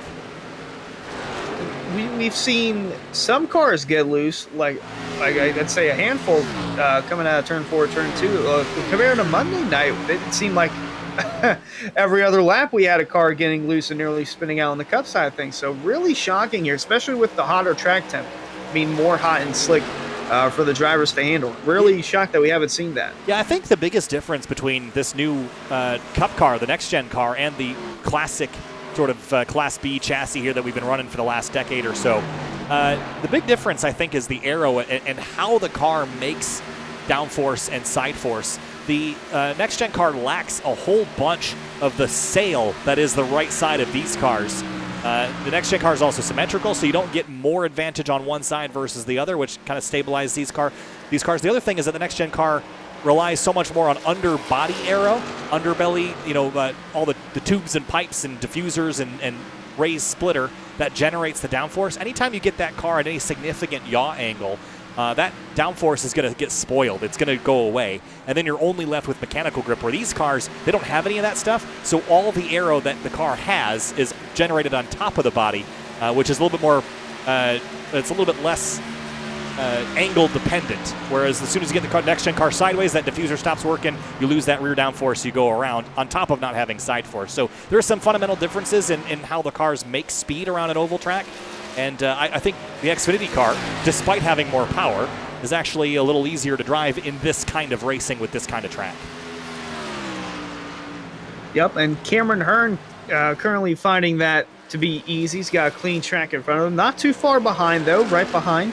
Matthew Rodriguez in the 57 still knocking on the door to potentially taking the lead. He pitted earlier on along with Cameron Hearn. So we'll see if the 57 has anything up his sleeve here in the next 30 laps or so. He hasn't led a lap yet. I'm sure he'd like to, but not quite there. Shane Therian a little farther behind. Big gaps between the front runners right now. 8/10 between Hearn and Rodriguez. Then it's 12 seconds back to find Therian. And where is 49 of Elwood? Well, he's 15 seconds back, and the difference between Elwood last time by, he ran a 34.4 to Cameron Hearn's 35.5, so a full second faster as Scioli and Therian try to trade spots here. Yep, that's a crucial spot because the 38 mentioned is part of the Elwood design group, so he could have just laid back and made it a little more difficult for the 7 to get by, because the gap between Scioli and Elwood, I believe it's 3 seconds, maybe 3.5 seconds. So each moment counts. If he wanted to, he could have pulled up the 7. So there's Jose Rodriguez coming down pit road. Yeah, there goes the 23 into the box. Nicely done. So closing in on 30 laps to go. There's your leader. And if he commits, again, here's his situation. He's got 31 laps to go. He's run 28. That's pretty far. He'd have to go again 60 laps on this final run. Or he could come to pit lane in about 5 to 10 laps and then try to beat Elwood that way. But I don't think he'd have enough time left to drive back through the field like Elwood is doing.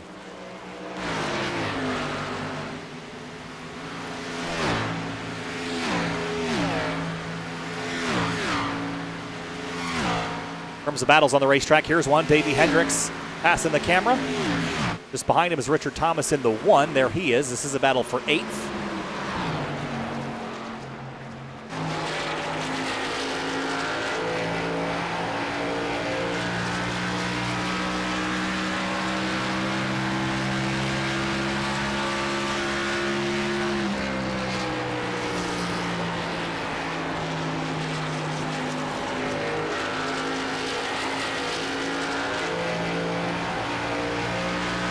No one. Okay. My thing glitched. That looked like someone was coming down pit road. I believe it was Rodriguez, but he is not. He is still on the track. There's the 19 and the 28 fighting for a spot. That's for 14th.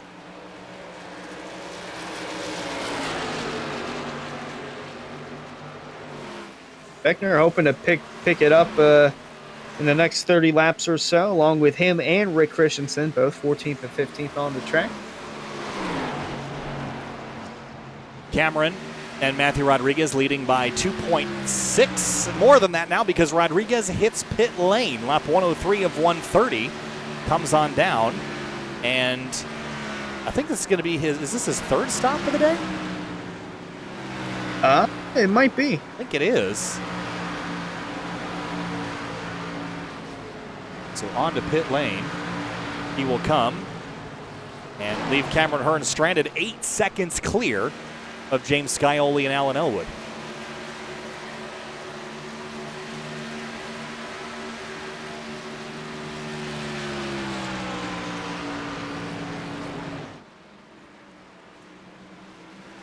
Elwood slowly closing in on that gap. I believe 2 seconds separating the 7 and the 49. 49 has a little bit fresher tire than Scioli, but still got some time left.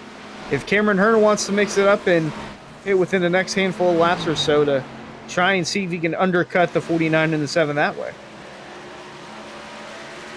Davey Hendricks and Richard Thomas. I prompted this battle a couple laps ago. They're getting back to it now. The 7th place 94 and the 8th place 1.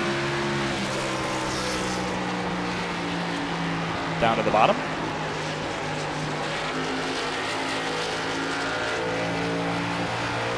There's the 77 to Jordan Martin. We haven't really talked about him a whole lot after that initial run where he was on the outside.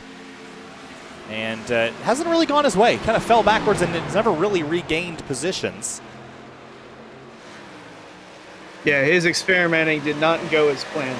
No, I think the experiments didn't pan out, and I just don't think he had a lot of speed tonight in general. As the 5 car goes middle, 3 wide, Garrett Grant, the 9 on the bottom. There's Joshua Franks back on the racetrack, by the way. 26 laps down. Now, if Jacob Hudson has a problem, Joshua Franks will have enough time to pass the 22. That is the only car that he will have time to pass. And it will need to happen in the next couple of laps for it to even make sense. But Hudson, as long as he stays rolling, in the next 2 or 3 laps, it's going to mathematically lock him out. Might roll it into the wall with the way that 22 car just slid.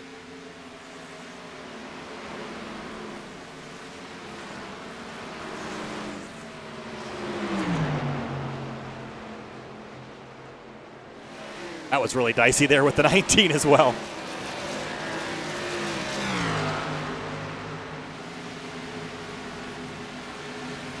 Morris pulling down low. He might be bringing that car down pit road or just moving out of the way. Yeah. Lap 107 of 130. Cameron Hearn still leads by 5 seconds over James Scioli. Alan Elwood is only 6 seconds back now. And as we mentioned, with Elwood and Scioli on fresh tires, that means that Cameron Hearn's kind of a sit and duck. If we get a caution, things change wildly. Yeah, it would it would be nuts to see a caution come out and just watch all the strategies just go out the window. Well, all the strategies will just equalize at this point unless you're getting stuck a lap down. I mean, at this point, if the caution comes out, everyone's going to come get tires and you'll all be on an equal playing field, which that might be a different circumstance than we've seen all night long, because everyone, with the exception of that first 30-lap run or so, we haven't seen anybody be on equal footing. Yeah, not since the drop of the green flag. Everyone has kind of gone their different ways with strategy, but majority of the Elwood guys pitted on the same laps, so essentially they're all on the same strategy. I believe it's Elwood, Richard Thomas, and Shane Therian as well.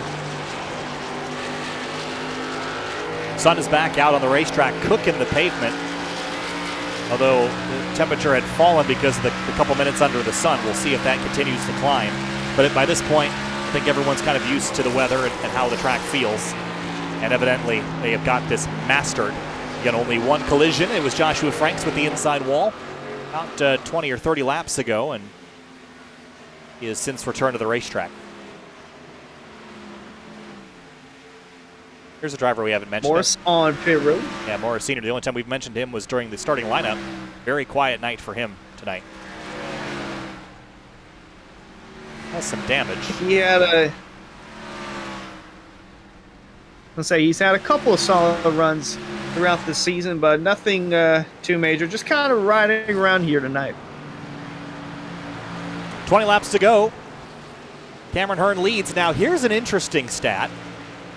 Now that Scioli and Elwood have had some laps on their tires, their laps have kind of almost equalized with Cameron Hearn. Let's be clear that Hearn's lap times are not very quick, almost 36 seconds, but Scioli and Elwood are only about a half-second quicker. That's quick, but considering the lap difference on the tires here, that's not as much as I would have thought, and by the time Scioli and Elwood eat up the next 2 or 3 seconds, they're going to use up even more of their tires, so they're going to continue to equalize. I don't think Cameron Hearn's in a position to win this race still, but I don't think it's going to drop him as deep in the field as I thought. Even if he loses to Scioli and Elwood, he'll still be ahead of Fambro at least for a little while. Yeah, it's really going to be interesting if this thing goes green to the end. If the 67 can stay in front, or Scioli or Elwood get up here, but man, it's going to be. I still don't know who's going to win. It's going to be a handful trying to decide it. Here's the man on a mission, Matthew Rodriguez, recently pit and running pretty good lap times, about a full second quicker than everybody in front of him.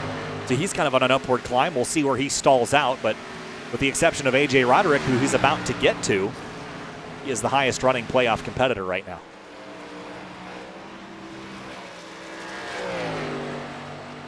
Or non-playoff. Or non-playoff, you're right. Correction. The highest amongst those in the playoffs, Cameron Hearn currently leading the way as we're getting close to now. We're within 20 to go, presented by CNC Logging. We'd like to thank CNC Logging for their support of the CNC Logging Truck Series this season in the area. Located in Boiling Springs, South Carolina, CNC Logging is your place to go for any of your logging needs. Got wood? Big or small, summer or fall, we'll cut your log, guaranteed. And I did hear that ad read that you had. Oh, yeah, this is brilliant. Yeah. By the way, I came up with that ad read.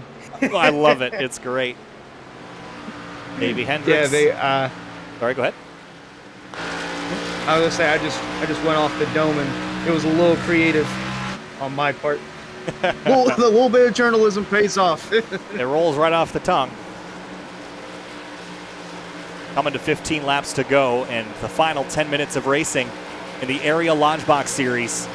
Kyle Heyer joined by Hunter Sleppy for round 13 of the season, the first of 5 postseason rounds. And it has been just filled to the brim with tire and fuel strategy tonight. No cautions to speak of, no resets. Everybody is, again, stuck with that same first decision like we saw in the truck race on Tuesday. Everyone, once you make that first decision, you hope that you don't have to rely on that decision to carry you all the way to the end, but often, if the race goes green, you do. So every time you have a decision to make, do I come to pit lane, do I not come to pit lane, you better be pretty confident that you made the right one because you might not get a chance to fix it. Yeah, kind of like what we saw with Chris Seinfeld and David Weissart. For some reason, they decided to go 60 laps on a tank of fuel and tires. Did not pay off for them, although they're running 11th and 14th on the track right now. It has definitely not worked out the way that they would have wanted it to be. Well, they both didn't fully commit to the strategy. They were going to do a one-stopper, and both of them have come to pit lane since. Oh, was that a car? I saw what it you looked like saw. Someone got loose there coming out of 4. I didn't catch who that was. Let's see if we can The white car. It was right behind the 9 of Josh Franks. see if we can go back and catch. Oh, yes. What car is that on the apron there? 50. No, what? Who is that? The playoff car. We're gonna investigate this because we've got the time. And Forrest Smith. It is Forrest Smith in the It's a 84. playoff car. Yeah, let's go back and have a look at exactly how that came about. Up high in 3 and 4, and wow, I'll say that was a moment. Right behind the 49 of Alan Elwood. Watch this. Just kept his foot in it, kept driving it all the way through. The steering wheel went from 12 o'clock to 3 o'clock sharp. So Cameron Hearn leads by 6/10, 12 laps to go. The time is running out. The battle is on, but the advantage has slipped to about 3/10 a lap. So they're still going to get there. But again, if Hearn can make Scioli and Elwood work for it, he stands a chance at winning this race. I don't want to be on the 67's strategy right now, but he's in it and on it, so he better commit to it and roll with it. That's all he's got to work with. you know, he's going to use that bumper to try and block the oncoming 7, but Alan Elwood is second and a half behind the 7 in the Scioli. So if it gets down to it, could be just the 7 and the 67 going at it for the win, but still about 10 laps to go, a little more than that. 49 of Elwood could have enough time to catch up, but big enough gap between him and the 7. Yeah, so thinking back about how this worked, if Cameron Hearn had waited a few more laps on that previous run, that would have bought him a couple of laps on this run. And so I think he pitted a little bit prematurely on his second pit stop. Because with 10 laps to go, you see him sliding. Scioli is going to get there this time through. Catching one guy is one thing, passing him is another, and 67 Cameron Hearn likes to be the aggressor when trying to pass, so we'll see what he can do trying to block if he does that. Area Lodgebox Series, 10 laps to go here at Homestead. Cameron Hearn and Scioli battling for the lead. Two very different strategies coming to a head here in turn 3 at Homestead. Scioli to the bottom, Hearn on the outside trying to defend, and Alan Elwood watching everything out the windshield as these two scrap for the top spot. Hearn trying to pinch Scioli down on the bottom of 3 and 4. Scioli will lead at the line.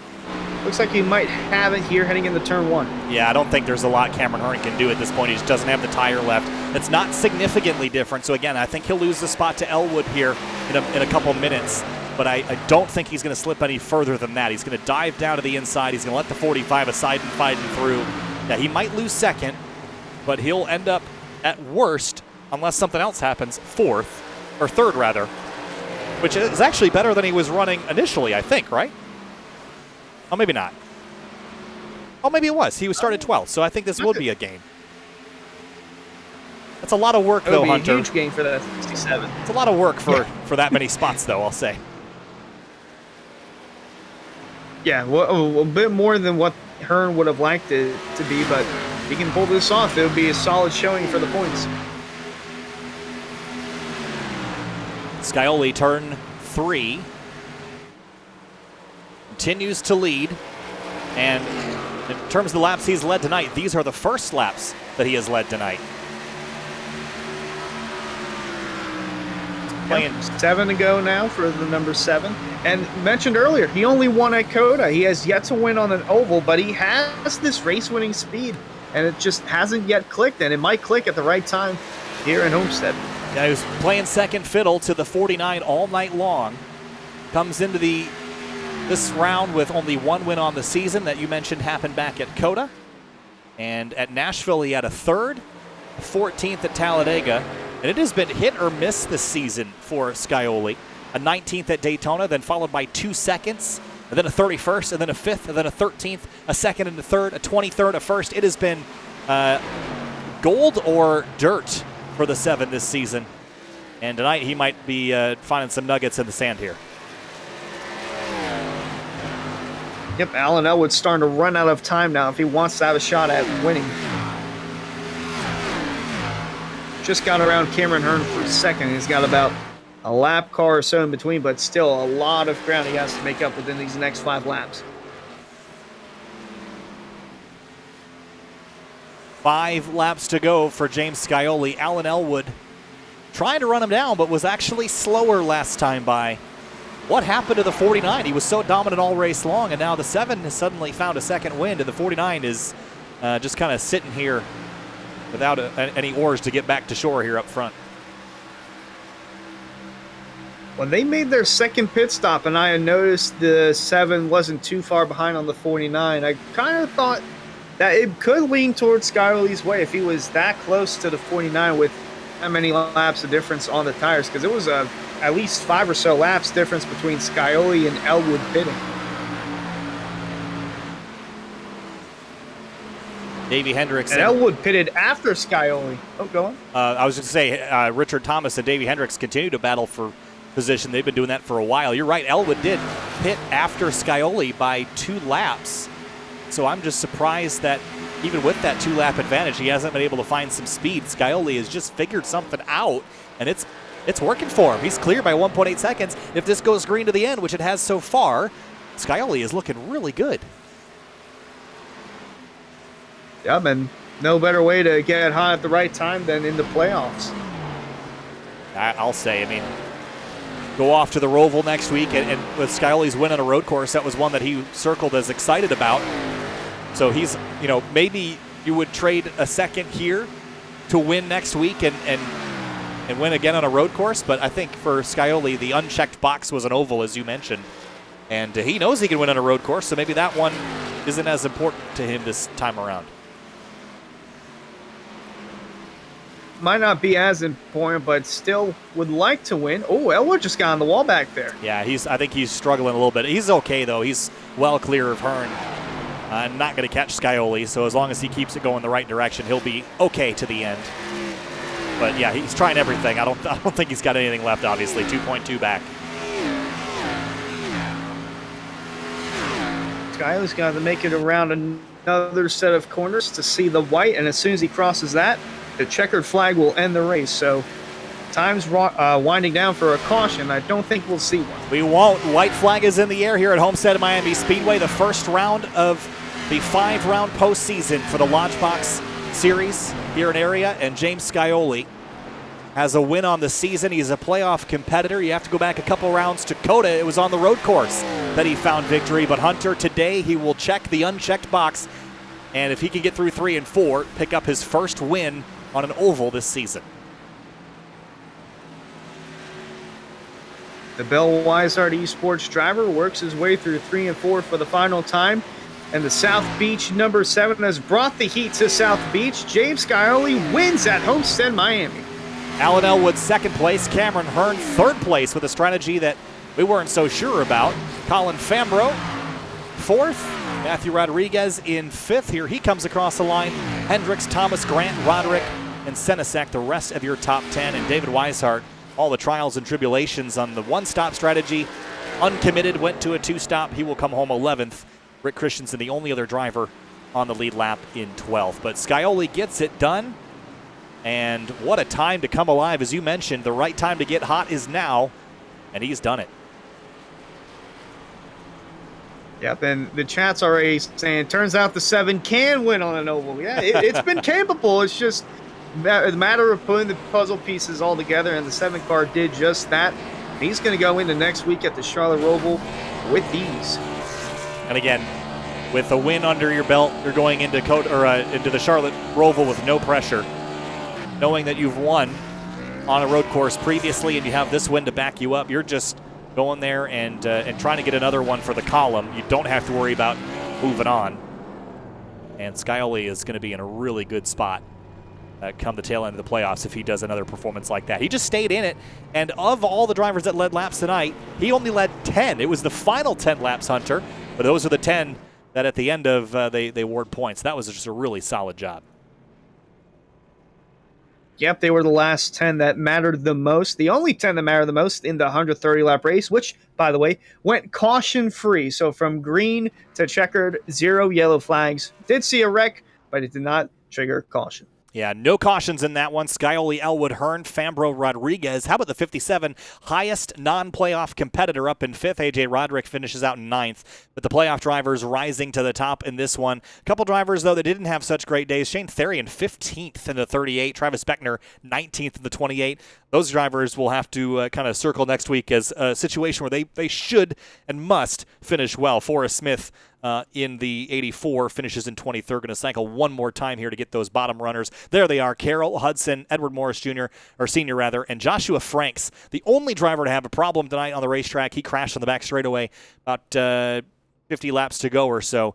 Did limp it home. Every driver finished the race, but Edward Morris Sr. and Joshua Franks down about 25 laps from each other. Yeah, tough to see there for the 9 of Franks. Again, the only wreck to happen, and still no caution for it because it did happen on the backstretch below the apron, so it was not enough to trigger a caution from iRacing. And you mentioned it, Travis Beckner finishing deep in the field. He's definitely circling at Charlotte Roval, and that could definitely be a race where Beckner finds himself possibly in victory lane, and it's looking like it's a must-win for him. It certainly could be, and Again, playoff competitors atop the standings. The tallest of them, though, James Scioli, he is the winner tonight, led the final 10 laps here at the Homestead Miami Speedway and got his first oval win of the season. James, congratulations. It looked like Alan Elwood was kind of the class of the field, and you both were chasing Cameron Hearn there to the end, but you come home and grab a victory at Homestead. That has to feel good. You're getting hot at the right time. Yeah, it definitely feels good to win the first race of the playoffs here. Big shout out to Elwood.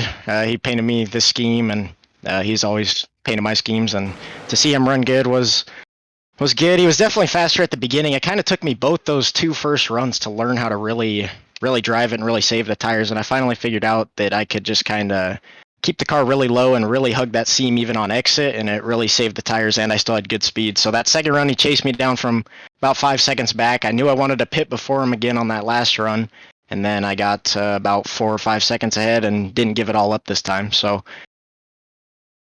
well, this certainly reduces your stress level going into the Charlotte Roval, but given that you had won at COTA a couple weeks ago, you already had to be kind of excited to go to another road course, I'd imagine. So just kind of a cherry on top at this stage in the season?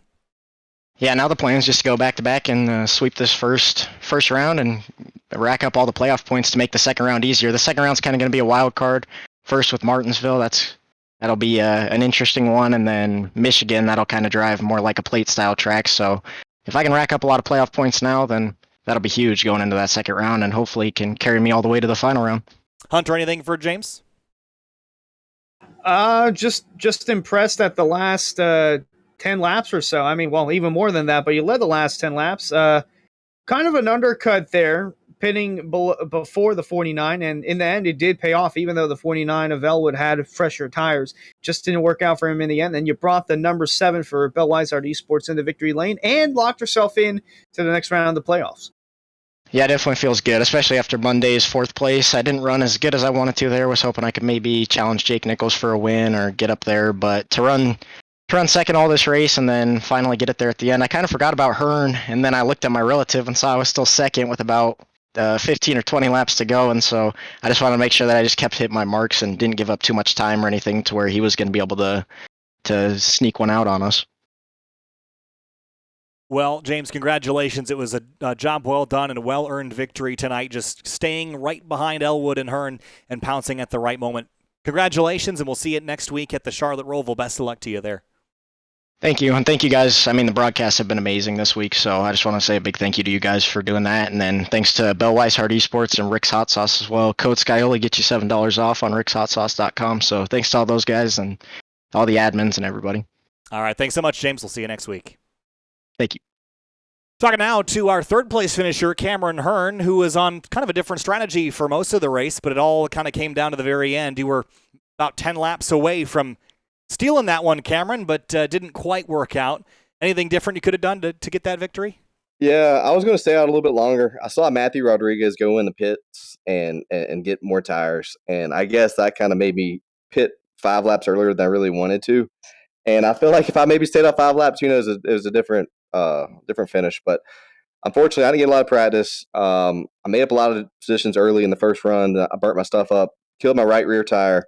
And then on the last run, I babied it so much I didn't wear out the right rear enough, and I killed my right front. So it's a fine balance in this track of how you run the corners, what you can do with the car. But top 3, first race of playoffs, is a good little safety net to make it to the next round. That's what it's all about. So I'm happy with that. James and Allen, fast, early, late, mid-run, fastest guys all night. So I feel like first 2 is where it should have been. Well, it certainly was a good round regardless. And you know, I was telling Hunter that it was a lot of work to gain the spots that you did, but you gained them, and that's really all that matters. That's all that goes on the scorecard for next week. But heading into the Roval, how do you feel about that track? I know it's one that can be pretty challenging, but here in this Xfinity car, the Class B car, how do you feel about going into the Roval? Yeah, I'm usually a top 5 car. I usually don't have I think James and Allen might be the guys to beat, but again, it's all about playoff racing here. Really, the only race you want to wins the last one that matters the most. So going into it, being conservative, you could definitely lose it. Lose your chance at championship, but just stay out of trouble, stay on the track, stay out of everybody else's trouble. I think there's gonna be a caution around halfway, a little bit before, and things can get kind of dangerous going into turn 1. So that's the only thing I'm worried about. But overall, I'm excited. This week, there's been a lot of strategy calls by me to kind of get me where I need to be. A lot of things have have worked out good. So I'd like to keep the momentum going forward. Cameron, congratulations. We'll see you next week at the Roval. I appreciate it. Thank you, guys. Move on to Alan Elwood, the dominant car of the night, led the most laps, but didn't quite end the way that it started with Alan Elwood out front. Alan, what happened that last run? Had speed, had the track position, but Skyoli got around you and won the race. So what could you have done different to make sure that you claimed the victory that you worked hard to try to earn?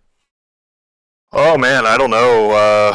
Different pit strategy, I guess. I'm just not sure what happened at the end there. I had a couple issues with lap traffic and whatnot, and I think my tires were just shot toward the end. And you have to make up the ground in the first half of the run in order to even be there the second half to try to make some sort of pass, and I just couldn't.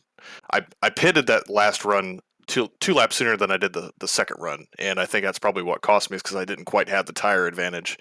So, I'm happy with second, but it hurts.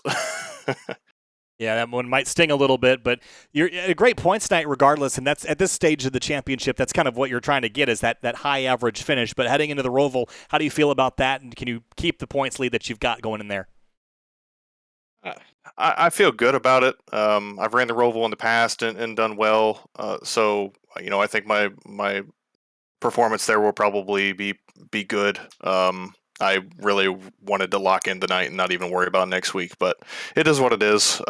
You just got to go in there and run top 5, top 10, and you'll advance. So that's my goal, is just stay out of trouble and move on to the round of 8, because we all know that the goal is the final 4. So if we can just get there, then we'll be in good shape. Great run, Alan. Congratulations. Second place. I know it was one spot shy where you wanted to be, but next week is another chance, Alan. Congratulations. We'll see you there. Appreciate it, guys. All right, Hunter, that wraps things up tonight. 130 laps, all green flag laps, and James Skyoli comes out on top of a pretty interesting race from a strategy perspective. I think we'll see something similar to this next week at the Charlotte Roval, but I think the drivers, every time you head to a road course, there are drivers that just adapt and those that really struggle with road racing, and it's no more clear than at a place like the Charlotte Roval. It's going to be a real attrition race, I feel. Absolutely. Not only it being on a road course, but it being the cutoff race for round 1, and these guys are going to try and get the most that they can out of their cars.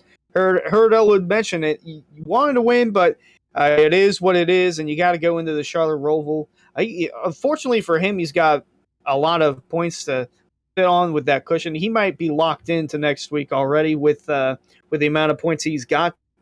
But for guys like Fambro, Beckner, Christensen, Forrest Smith, those guys are probably in must-win scenarios going into Coda next week. Or Roval. I made that mistake already as confused. Well. All the different road courses with the red, white, and blue all over them. But that's going to do it for us tonight here on Sim TV. Again, big thanks to you, Hunter, for joining me. We'll see you next week at the next round of the championship, which, of course, will be at the Charlotte Roval for all 3 series, the Elite Entertainment Cup Series, the Truck Series, as well as the Lodgebox Series here next Thursday. So we'll see you then. We'll see you there. Kyle Heyer, Hunter Sleppy from Sim TV. We'll see you next week.